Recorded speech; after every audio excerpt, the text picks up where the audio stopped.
রয়েছেন রাজনৈতিক বিশ্লেষক বিশ্বজিৎ দাস। বিশ্বজিতের কাছে যে প্রশ্নটা রাখার চেষ্টা করব, বিশ্বজিৎ দা, যে অভিযোগটা উঠছে, কারণ যে ঘটনা ঘটেছে এতক্ষণ হয়তো আপনি শুনেছেন, অত্যন্ত মর্মান্তিক। শুধু তাই না, দুষ্কৃতীরা বাড়ি পর্যন্ত ঘিরে রেখেছিল যাতে কোনো রকমভাবে হাসপাতালে না নিয়ে যাওয়া যায়। কিন্তু প্রশ্ন হচ্ছে, এটা 2021 তো বিপুল ভোটে ক্ষমতা এসছেন, আবারও তৃতীয়বারের জন্য মুখ্যমন্ত্রী মমতা বন্দ্যোপাধ্যায় হয়েছেন, কিন্তু বারবার বিরোধীদের যে অভিযোগটা থাকে যে সেক্ষেত্রে দাঁড়িয়ে কেন বারবার বিরোধীদের বলতে শুরুটা যদি অভিজিৎ সরকারকে দিয়ে হয়েছিল, তারপরে বিজয় কৃষ্ণ ভূঁইয়াতে, সেখানেও ঘটনা থামেনি। একের পর এক বিজেপি নেতা কর্মী খুনের এই ঘটনা, কি প্রয়োজনে বারবার শাসকের দিকে অভিযোগের আঙুল উঠছে? যে ঘটনা ঘটেছে সেটা শুধু অমানবিক নয়, এটা পাশবিক। কোন সভ্য বা ভদ্র সমাজে এটা হয় না। দেখুন, গণতন্ত্রে শাসক থাকবে, বিরোধী দল থাকবে। এখন বিরোধীরা তার যদি স্বাধীনভাবে রাজনীতি না করতে পারে, তাহলে গণতন্ত্র কি? তাহলে কি গণতন্ত্র মানে ডেমোক্রেসি, মানে কনসিলড অটোক্রেসি?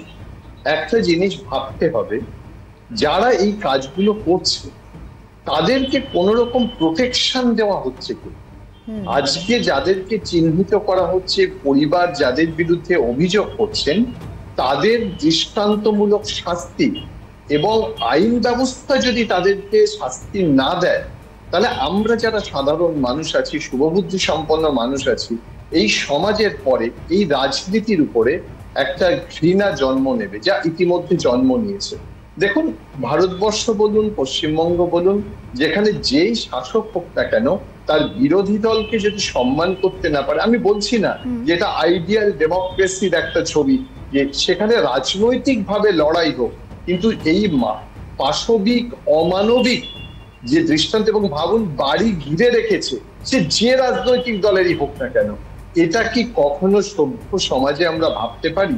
আমার তো জঙ্গলের একটা কথা মনে পড়ে, যে একটা পশুরা যখন অত্যাচার করে, অন্য পশুরা যখন চারিদিক থেকে ঘিরে ধরে, তো সেরকম তারাও মনে হয় তাদের মধ্যে সমবেদনা আছে।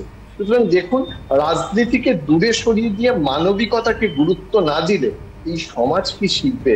আর যারা আগামী দিন এই রাজনীতির দিকে তাকিয়ে আছে, দেশকে এগিয়ে নিয়ে যাবে ভাবছে তরুণ প্রজন্ম, তাদের কাছেও দৃষ্টান্ত কোথায়?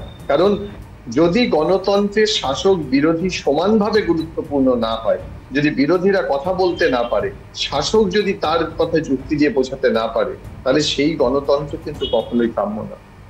বিশ্বজিৎ স্যার, আপনি যেরকম